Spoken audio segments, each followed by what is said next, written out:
Mark Wright had never been the type to flaunt his success. He had built his life through discipline and resilience, working long hours to carve out a comfortable living.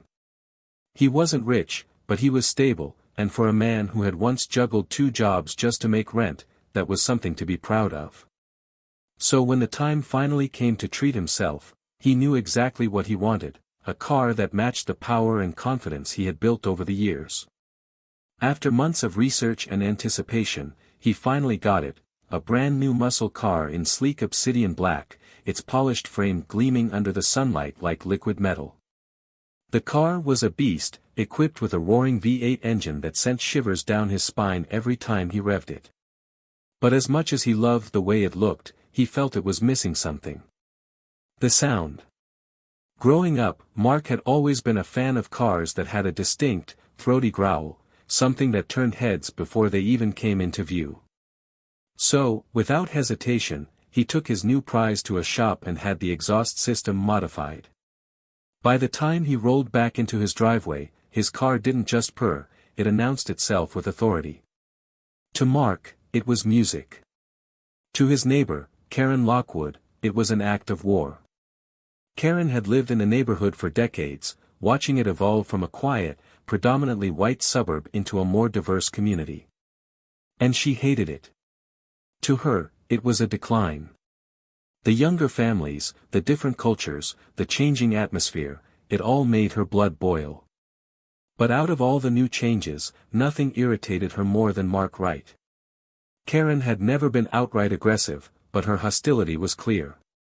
She never returned his friendly waves, she always crossed the street when he was outside, and whenever he had guests over, she would peek through her blinds with a scowl so deep it could cut glass. But it wasn't just about Mark, it was about who he was. When he first moved in, Karen had complained about the music playing from his backyard during a weekend barbecue. "We don't need that kind of noise here," she had snapped at him from her porch. When he repainted his house a darker shade of blue, she had muttered about how it made the neighborhood look cheap. And now, with his new car, she had found a fresh reason to despise him. At first, it was just words. "You know, this isn't a racetrack," she sneered one morning as he warmed up his car. Mark just smirked. "Never said it was." Then came the complaints to the homeowners association. Noise disturbances. Reckless driving. Loitering. Each one was dismissed due to a lack of evidence, but Karen kept pushing. Mark wasn't stupid.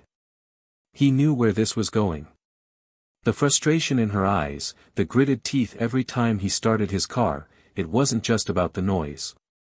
Karen was looking for a way to break him down, to make him feel like he didn't belong. That's when he made a decision. He installed security cameras around his property, ensuring that if Karen ever decided to take things further, he would have proof. And soon enough, she did. Mark had dealt with Karen's nonsense for years, but the situation was beginning to escalate in ways he hadn't anticipated. At first, her antics were just an annoyance, petty complaints, passive-aggressive remarks, and exaggerated calls to the homeowners association. But lately, things had taken a darker turn. It started with the scratches. At first, Mark thought maybe he had brushed against something without realizing it, but the way the scratches appeared, always on the driver's side door, always deep enough to be noticeable but not enough to be obvious vandalism, made him suspicious. He inspected the car carefully, noting how new marks would appear every few days. Someone was doing this on purpose. Then came the eggs. One morning, Mark stepped outside and found dried yolk smeared across the hood of his car, the sticky residue clinging to the paint. His stomach twisted in anger, but he took a deep breath, refusing to let it get to him. He knew who was responsible. He could practically hear Karen cackling from her window, probably thrilled that she had ruined his morning. But without proof, confronting her would be useless. Still, Mark wasn't going to let this go unanswered. He installed new security cameras around his house, making sure every angle of his driveway and front yard was covered. If Karen wanted to keep pushing, she was going to get caught. And then, one night, she did. It was just past midnight and Mark's phone buzzed with an alert from his security system. Half asleep, he reached for it, expecting it to be nothing, maybe a cat wandering across his driveway. But when he opened the live feed, his drowsiness vanished instantly. There, illuminated by the dim glow of the streetlights, was Karen. Mark's pulse quickened as he watched her creep toward his car, a small object clutched in her hand. Even through the grainy footage, he could see the sharp glint of a knife. He sat up straight, gripping his phone tighter as he watched her crouch beside the front tire. She didn't hesitate. With a sudden, brutal motion, she drove the blade into the rubber. A loud hiss filled the air as the tire deflated, but Karen didn't stop. She moved quickly, slashing at the next one, and then the next, until all 4 tires were nothing but useless, sagging rubber. Mark's jaw clenched. He had expected Karen to do something petty, but this? This was insane. His first instinct was to storm outside and confront her, but he forced himself to think rationally. If he went out there now, she could play innocent, pretend she was just checking something, or even turn the blame on him. No, he needed the police to see this firsthand. Without hesitation, he dialed 911. 911, what's your emergency? This is Mark Wright. I have a neighbor vandalizing my property right now. I have her on camera slashing my tires. The dispatcher responded quickly. Is she still there? Yes. She's in my driveway right now. Stay inside, sir. Officers are on their way. Mark nodded, though the dispatcher couldn't see him. His heart was pounding, his fingers gripping his phone so tightly his knuckles ached. He switched his screen back to the live footage, watching Karen inspect her handiwork with a satisfied smirk. Enough was enough. Ignoring the dispatcher's warning, Mark stepped onto his porch and flipped on the floodlights. The second the bright lights flooded the driveway, Karen froze. Her body tensed, her head snapping up like a deer caught in headlights. Mark's voice was calm, but cold. What the hell do you think you're doing? Karen stammered, straightening up and instinctively hiding the knife behind her back. Oh. I was just. Save it. Mark held up his phone. You're on camera.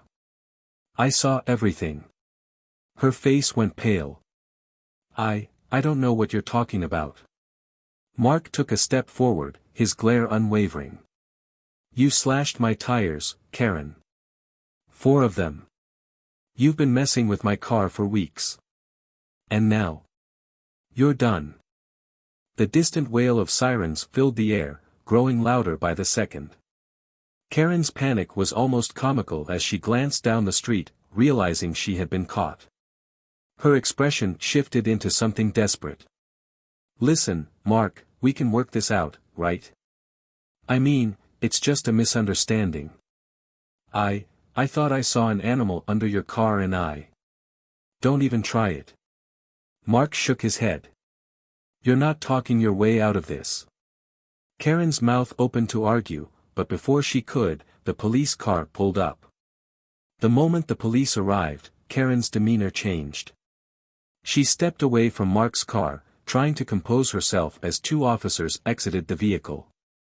One of them, a tall man with sharp features, approached with a notepad in hand. Is there a problem here? The officer asked, his gaze flicking between Mark and Karen. Mark didn't hesitate. Yeah, there is. She vandalized my car. I have security footage of her slashing all 4 of my tires. He handed his phone over. It's all recorded. Karen's hands flew up in an exaggerated display of innocence. Oh, come on. He's making it sound way worse than it is. The officer glanced down at the phone, playing the video. Silence fell over the group as the footage played. Every slash, every puncture, every smug expression on Karen's face was captured in crystal clear detail. The officer didn't even look up as he said, "Ma'am, turn around." Karen's eyes widened. What? You can't be serious. It's just a few tires. You vandalized his property, the officer said firmly. And you've been caught on camera. You're under arrest for destruction of property. Karen's face twisted with rage. Are you really going to arrest an old woman for something so stupid? The officer didn't waver. Hands behind your back. Karen let out an enraged shriek but had no choice as the officer secured the cuffs around her wrists. This is ridiculous. He's the problem. That car of his is too loud. I was just. Ma'am, the officer interrupted, his patience clearly wearing thin. You have the right to remain silent. I suggest you use it. Mark crossed his arms, watching as Karen was led to the squad car. For years, she had tried to make him feel like he didn't belong, had gone out of her way to antagonize him. And now, for the first time, she was facing real consequences. As the police car pulled away, Mark let out a slow breath. His car was damaged, sure, but it could be fixed. Karen, on the other hand, she was finally getting exactly what she deserved. The following week, Mark sat in the courtroom, arms crossed as he watched Karen squirm in her seat. She looked nothing like the overconfident, sneering neighbor he had dealt with for years. Gone was her usual arrogance. Now, she sat hunched over, her fingers gripping the edge of the defendant's table, her lips pursed in an expression of forced humility. The evidence was undeniable. The judge played the security footage, and the room fell silent as Karen's crime played out on the screen. There she was, slashing each tire with precision, her face twisted in satisfaction, until the floodlights had exposed her. Karen's lawyer tried to paint her as a fragile old woman who had acted out of stress and sleep deprivation, but it was clear that the judge wasn't buying it. This is not a case of mistaken actions or a misunderstanding, the judge said, her voice firm. This is blatant vandalism, fueled by malice. Ms. Lockwood, you have terrorized your neighbor and committed a crime. You will face the consequences. Mark fought the urge to smirk as the verdict was delivered. Karen was sentenced to 150 hours of community service and ordered to pay for the damage she had caused. It wasn't a long jail sentence, but it was enough to send a message. Karen's eyes darted toward Mark as she was led away, burning with resentment. He simply met her gaze and gave her a small, knowing nod. He had won. A month later, Mark happened to pass by the local auto repair shop after getting his car serviced, new tires, courtesy of Karen's wallet. As he pulled into the parking lot, he spotted something that made him slow down. There she was. Karen Lockwood, clad in an orange community service vest, stood beside a set of tires stacked taller than her. A grease-stained mechanic handed her a rag and pointed toward the dirty rims beside her. Karen's lips curled in disgust, but she had no choice. With a deep scowl, she crouched down and began scrubbing. Mark rolled down his window, unable to resist the opportunity. Need some help, Karen? She snapped her head up, her face turning beet red. Go to hell, right? Mark chuckled, revving his engine as he pulled out of the lot. You have a good day now. As he drove off, the deep, thunderous roar of his car filled the air, a sound that Karen would have to get used to. Because he wasn't going anywhere.